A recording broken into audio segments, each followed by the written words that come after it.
The so-called Sandown Clown encounter is a most peculiar encounter which took place on May 1973 near Lake Common in Sandown, on the Isle of Wight.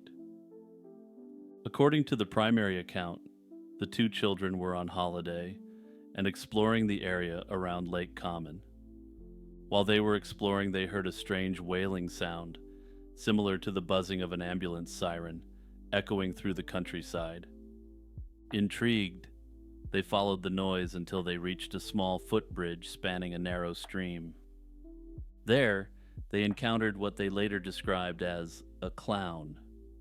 Though its appearance went far beyond the typical bright colors and face paint one might associate with circus performers. The figure was said to stand about 7 feet tall, with what appeared to be a misfitting or oversized head. Its face was a mix of human and mechanical traits, featuring triangular markings on its cheeks and distinctive fringes of hair.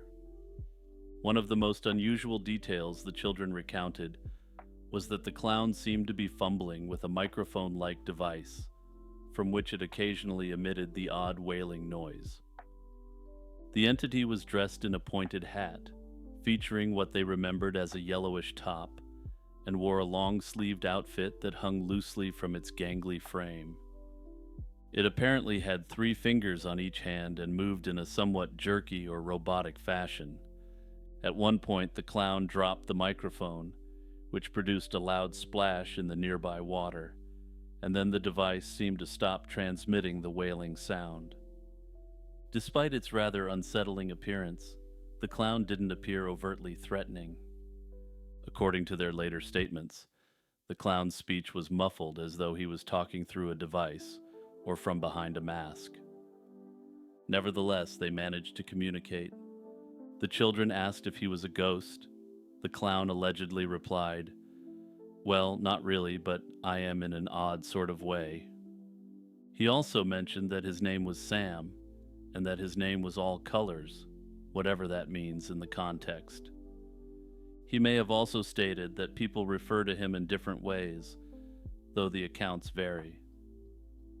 During the conversation, the clown reportedly invited the children to enter a nearby metal hut or structure that might have served as his temporary dwelling.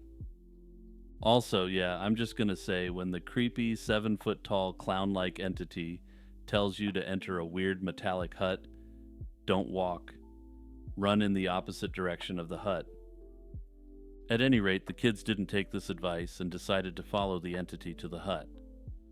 Accounts suggest that the interior of this hut was no larger than a small room, filled with rudimentary furniture, including a basic chair and a table.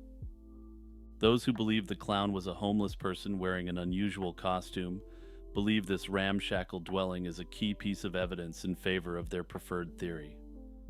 The clown proceeded to make them some sort of beverage, though sources differ on whether it was water or a different liquid. Whatever the case, the children later noted that there was nothing outright sinister in the clown's gestures, but the entire experience was surreal. After the encounter, the children retreated and later shared their story, which eventually found its way to a British UFO Research Association and other paranormal investigative communities. One thing that's always been unclear to me about this story is who put the children in contact with these research groups and why. Unfortunately, the sources we have don't provide any clear answer on this. Was it the parents wanting answers? The authorities? The peculiar nature of the alleged entity, a robot clown seemingly partial to speaking in riddles, captured attention. Some interpreted it as a possible alien visitor.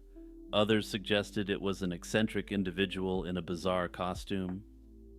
Others argued that the children either concocted the story or misremembered a local performer.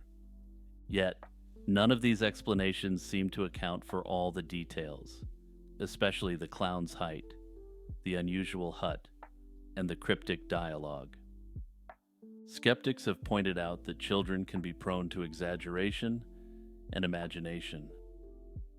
They argue that the kids might have encountered a traveling entertainer who had set up a temporary structure for his show, or perhaps a very unconventional homeless person. Believers in the paranormal highlight the depth of the children's descriptions and the consistent weirdness in every facet of the account. Some have suggested that the clown was a time traveler who was giving a message to the children. Others have suggested that it was a ghost, a demon, a fairy, or some other sort of folkloric creature which the children misinterpreted as a clown. My personal theory on this one is that the kids made up an interesting story about a weird encounter. Kids love to imagine weird and wonderful things.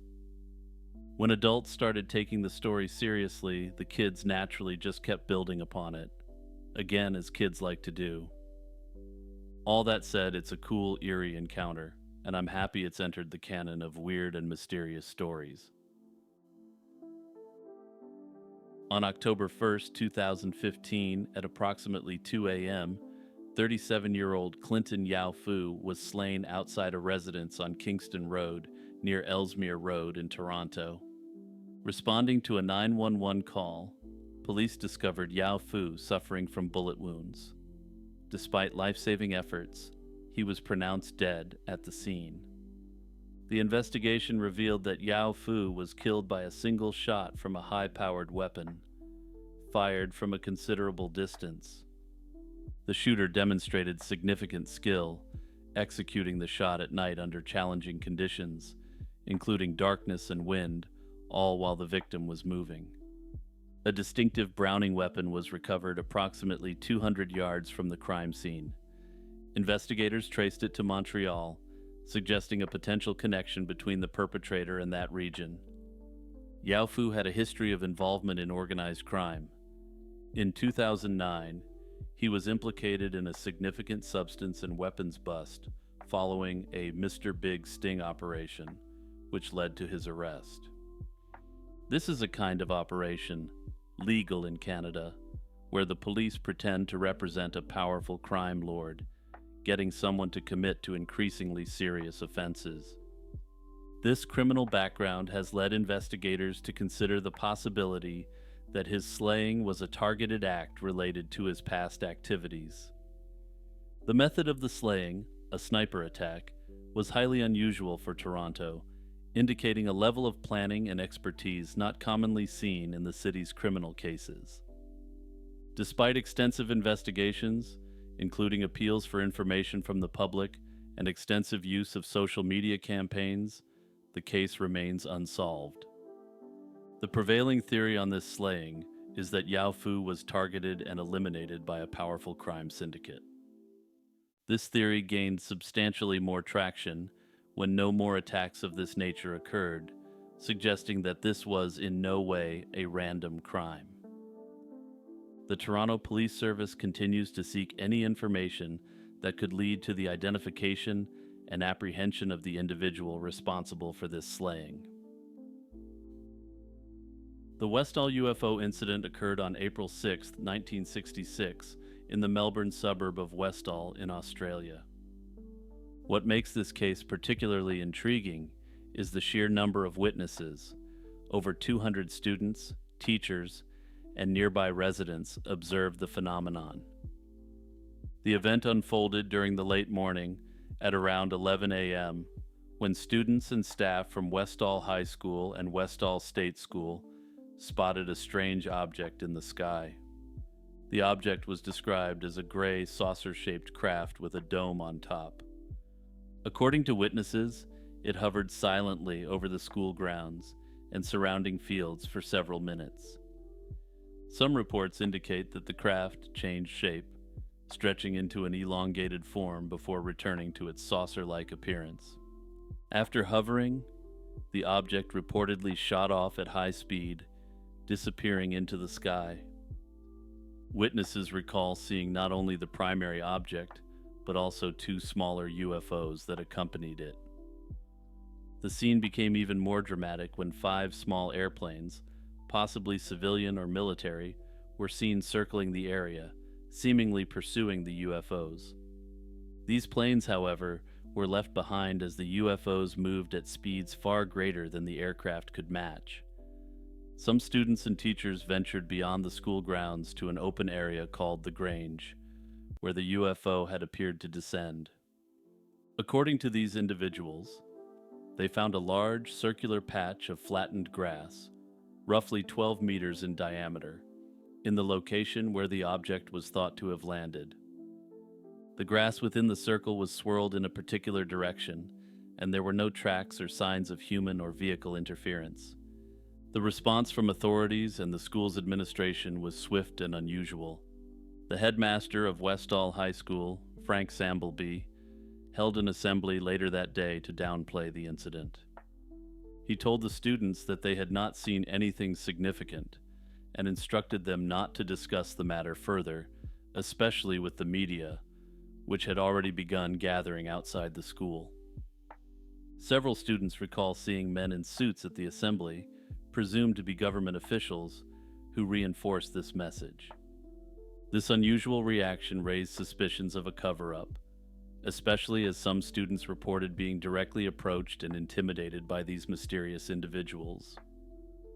Despite these efforts to silence the witnesses, the Westall incident has remained a subject of public interest and UFO research. Over the years, various explanations have been proposed, though none has conclusively solved the mystery.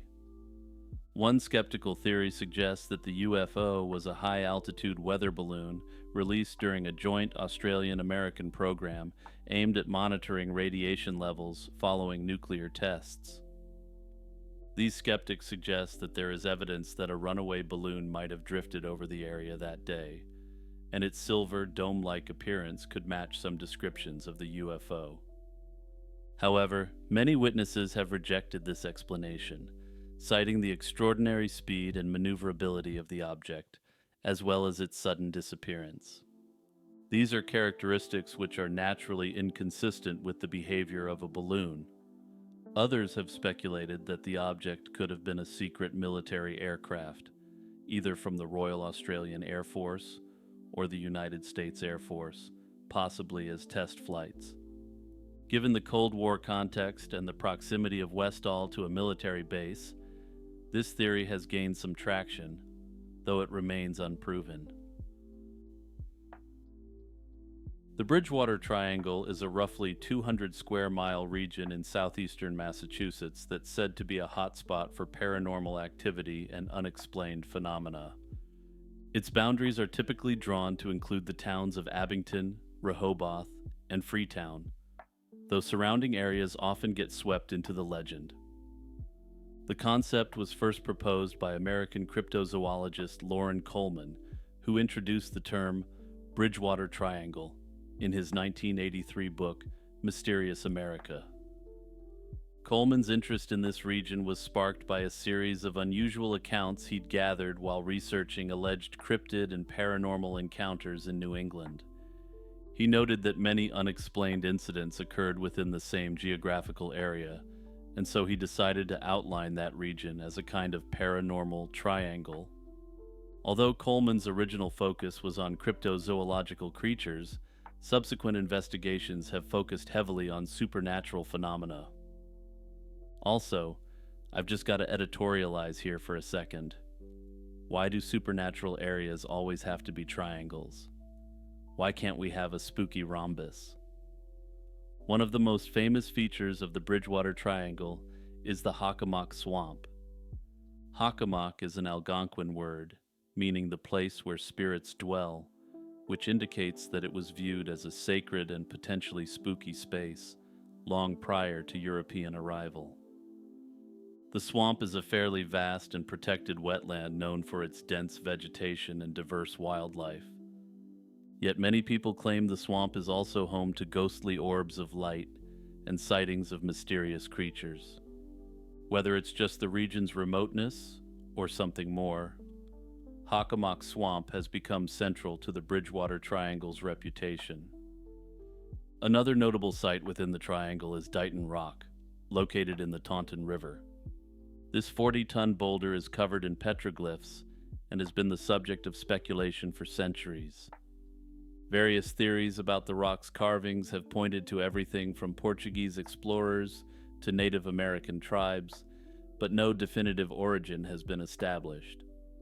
For those who believe the triangle is a focus of high strangeness, Dighton Rock's enduring mystery fits neatly into the region's broader narrative of unexplained events.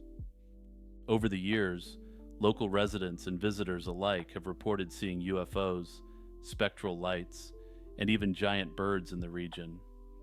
Some claim they've heard eerie sounds echoing through the woods late at night, while others say they've seen large black dogs crossing roads and disappearing into thin air.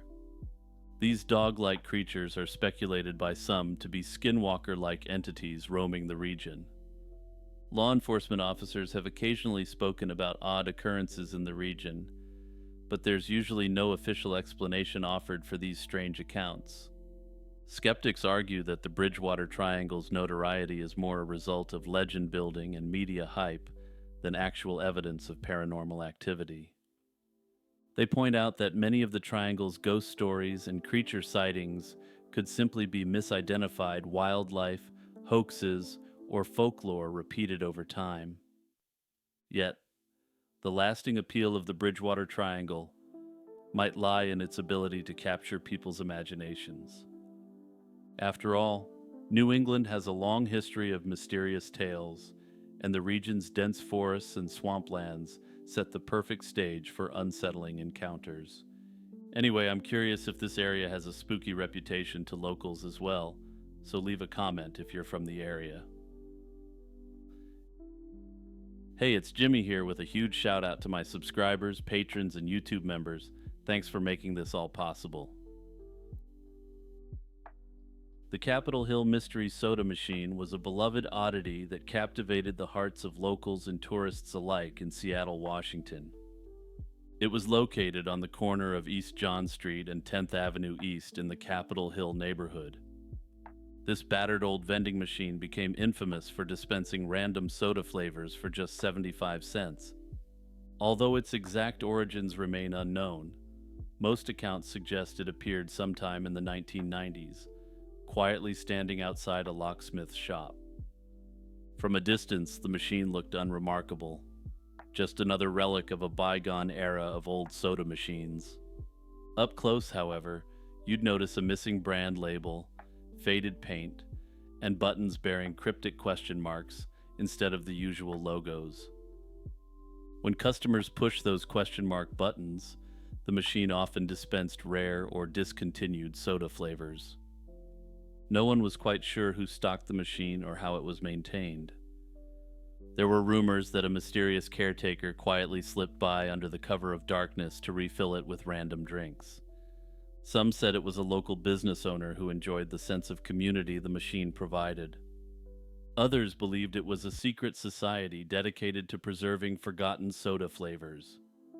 Still others suggested it might be an elaborate publicity stunt by a beverage company to get media and later social media talking about their weird discontinued flavors. Despite countless theories, no one ever came forward claiming responsibility for the Capitol Hill Mystery Soda Machine's upkeep. By the mid-2000s, the vending machine's legend had spread well beyond Seattle. Visitors from across the country made special pilgrimages to Capitol Hill just to see it for themselves and try their luck with the random soda selection. Photos and videos started popping up on YouTube, fueling its internet fame. Travel bloggers and journalists wrote features about the machine's quirky charm, and it soon became a minor celebrity in its own right. In June 2018, the machine vanished without warning, and a note was left indicating that it went for a walk. Speculation ran wild, with some people lamenting the end of a cherished tradition, and others suspecting it was yet another clever twist in the machine's ongoing story. Shortly after its disappearance, a photo appeared on the machine's unofficial Facebook page, claiming that it had gone on vacation. The soda machine has since appeared in a variety of photoshopped images picturing it in various locations, but the machine itself appears to have yet to resurface. And you'll notice I said appears there since I was able to find one reference on Reddit that it may have briefly appeared in Shoreline, another city in Washington, in 2022. That said, I wasn't able to find any pictures of this reappearance, and I'm not entirely sure this isn't just a rumor. The Dover Demon is a mysterious creature that reportedly appeared in Dover, Massachusetts, over a 2-day span in April 1977. The sightings involved a small group of teenagers who described a bizarre, humanoid figure with a large head and glowing eyes. Although the sightings were brief and localized, they've generated enduring interest and spawned multiple theories about what truly happened in the woods. The first reported sighting took place on the night of April 21st, 1977, around 10:30 p.m. 17-year-old Bill Bartlett was driving down Farm Street with friends when he noticed a strange figure clinging to a stone wall by the side of the road. Bartlett described the creature as having a disproportionately large head, shaped like a watermelon, glowing orange eyes, and spindly limbs. He also noted that it appeared to lack prominent facial features, like a nose or mouth. Though the encounter lasted only a few seconds, Bartlett quickly told his friends what he'd seen, and he later sketched a drawing of the creature that has since become iconic. Later that same night, around midnight, 15-year-old John Baxter was walking along Miller Hill Road after leaving his girlfriend's house. He claimed he spotted a small figure in the distance, initially believing it to be a friend or another person. As he got closer, he realized it wasn't a human at all, but something far stranger, an unfamiliar shape that stood awkwardly on 2 legs. Baxter followed the being for a short distance until it darted away, disappearing into a gully. Baxter's account was remarkably similar to Bartlett's, mentioning the Dover Demon's unusual body proportions and large head. Like Bartlett, he also made a sketch of the creature, which aligned closely with Bartlett's depiction. A third sighting occurred the following evening when a teenage couple, Abby Brabham and Will Tainter, claimed they saw a creature fitting the same description. According to them, the being was small and pale, with glowing eyes and no noticeable nose, ears, or mouth. This third account solidified the mystery surrounding Dover. The sightings all happened in close proximity, both in time and geographic location, further supporting the credibility of the teenagers' claims. Despite the intriguing similarities, there's still no definitive explanation for what they actually encountered.